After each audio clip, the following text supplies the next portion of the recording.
Cable network का special offer. अब पाए BTV का सेट टॉप बॉक्स और वो भी बिल्कुल फ्री। किसी भी प्रकार का कोई कनेक्शन चार्ज भी नहीं, तो आज ही लगवाए BTV केबल नेटवर्क का सेट टॉप बॉक्स। हमारा पता BTV cable network, Asia plaza complex, Hanuman Chowk, Balaghat. अपना नाम, पता एवं मोबाइल नंबर इन नंबर पर व्हाट्सएप करें 9300660099 या 8906395555 इस नंबर पर। ये ऑफर सिर्फ 6 महीने का स्मार्ट पैकेज लेने पर लागू है।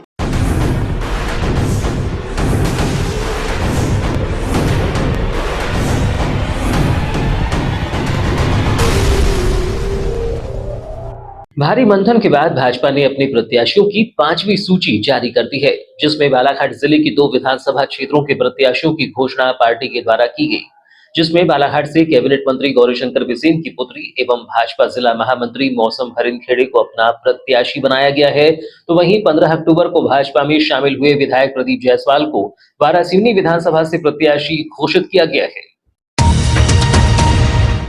बता दें कि बालाघाट विधानसभा क्षेत्र में भले ही कैबिनेट मंत्री गौरीशंकर बिसेन ने चुनावी समर के पूर्व चुनाव न लड़ने का ऐलान मंची कार्यक्रमों के दौरान किया हो, लेकिन वह मंची कार्यक्रमों में प्रधानमंत्री नरेंद्र मोदी की आयु से अपनी आयु को उन्होंने छोटा ही बताया है, जिससे ये साफ था कि भले ही उन्होंने चुनावी राजनीति से संन्यास लेने का फैसला किया हो, लेकिन पार्टी के फैसले के आगे वह अब भी नतमस्तक हैं।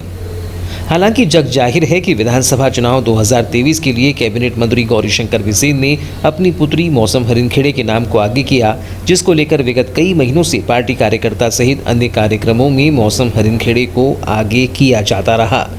लेकिन सूत्र बताते हैं कि भाजपा के चुनावी सर्वे में मौसम की रिपोर्ट ठीक नहीं थी।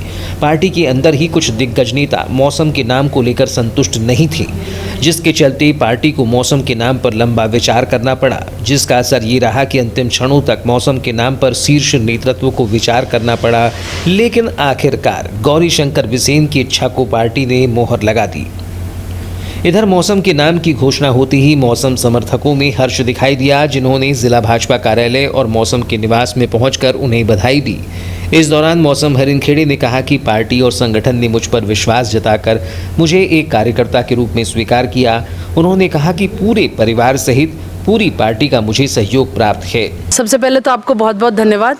मैं पार्टी नेतृत्व का, संगठन का बहुत बहुत आभार व्यक्त करती हूं कि मुझ में विश्वास जताकर मुझे भारतीय जनता पार्टी ने एक कार्यकर्ता के रूप में स्वीकार किया और बालाघाट विधानसभा से अपना प्रत्याशी बनाया है। हमारा पूर्व से ही एक ही मुद्दा रहा है, विकास और जन कल्याण। उसी को आधार मानते हुए हम और अच्छा बालाघाट के लिए करना चाहेंगे। मेरे पिता ने वर्षों से इस क्षेत्र का प्रतिनिधित्व किया है, लेकिन अभी भी जो कुछ कसर रह गई है उसको पूरा करना मेरी पहली प्राथमिकता होगी और जनता का विश्वास जीतना, उनकी आकांक्षाओं पर खरा उतरना ही मेरी सबसे पहली प्राथमिकता है। निश्चित ही आपके पास एक बड़ा अनुभव है, क्योंकि आपके पिताजी काफी लंबे समय से राजनीति में, इसका भी आपको फायदा मिलेगा, बिल्कुल मिलेगा। मेरे ऊपर छत्र छाया के रूप में मेरे पिता है, मेरी माँ है, पूरा भारतीय जनता पार्टी का परिवार है, जो मेरे लिए एक बहुत बड़ी पूंजी मैं मानती हूँ है। और मैं इसीलिए चुनौतियाँ भी ज़्यादा है, क्योंकि लोगों की उम्मीदें और एक्सपेक्टेशंस आपकी बढ़ जाती हैं जब ऐसा माहौल होता है, लेकिन मेरा पूरा प्रयास रहेगा कि सभी की आकांक्षाओं में खरा उतरूँ। वहीं इस दौरान बालाघाट विधायक गौरीशंकर बिसेन ने पार्टी के निर्णय का स्वागत करते हुए कहा कि बीते दिनों की देश की संसद में महिलाओं को लोकसभा, विधानसभा सहित अन्य क्षेत्रों में 33% आरक्षण देने का कार्य किया है। इसी श्रृंखला को मजबूत करने के लिए कदम उठाए गए हैं।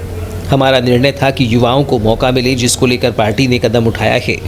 भारतीय जनता पार्टी ने सदैव युवाओं को, यूथ को और महिलाओं को आगे बढ़ाने का एक संकल्प लिया। आपने देखा कुछ महापूर्व लोकसभा में महिला बहनों को लोकसभा में और विधानसभा में,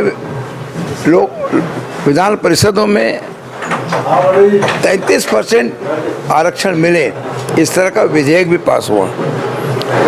मुझे लगता है कि इसी श्रृंखला को मजबूत करने की दृष्टि से बहुत बड़े कदम उठाए गए हैं और हमारी काफ़ी दिनों से सभी की ख्वाहिश थी कि युवा पीढ़ी को अवसर मिले और मुझे लगता है कि प्रदेश तथा केंद्र के नेतृत्व ने जो निर्णय लिया है वो सम्मानजनक है, स्वागत योग्य है।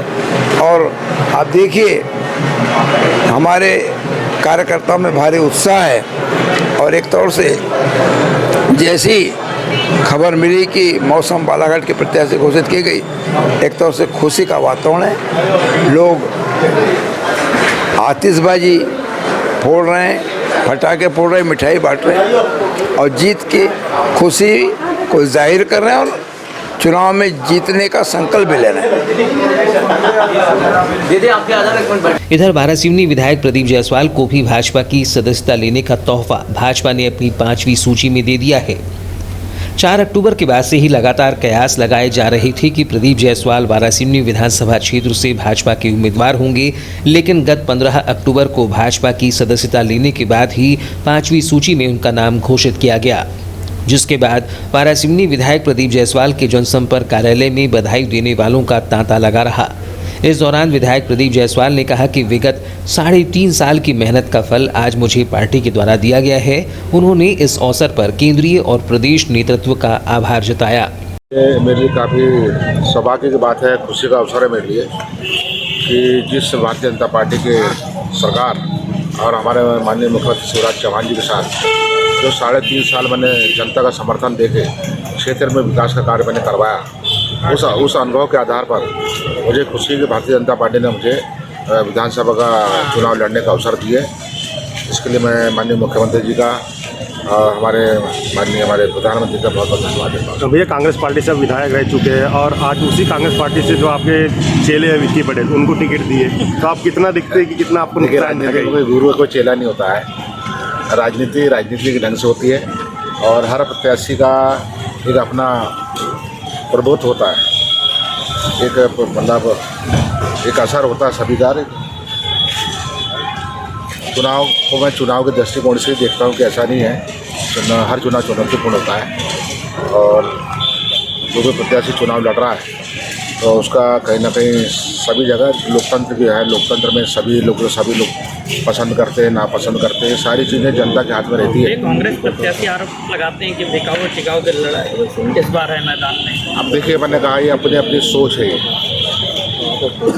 जिसकी जैसी सोच रहेगी, जिस स्तर की सोच रहेगी वो उसी स्तर का अपनी विचार रखेगा।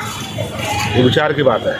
अगर गुड्डा जायसवाल बिक गया, ये तो जनता का विषय है, जनता सोचेगी। मैं अगर किसी लिए बुरा हूँ तो किसी के कहने से गुड्डा जायसवाल बुरा नहीं हो सकता। जिस दिन गुड्डा जायसवाल बुरा होगा तो अपने कर्मों के कारण होगा। और जनता 12% समझदार है कि किसी के कहने से मैं अच्छा हो जाऊँ, किसी के कहने से बुरा हो जाऊँ, ऐसा संभव नहीं। राजसभा टिकाऊ बिकाऊ का मैंने जैसे कहा है, उनकी खुद की विचारधारा वैसी है, खुद बिके लोग हैं। अगर गुड्डा जायसवाल बिका है तो गुड्डा जायसवाल तो 1200 क्षेत्र जनता के लिए बिका है।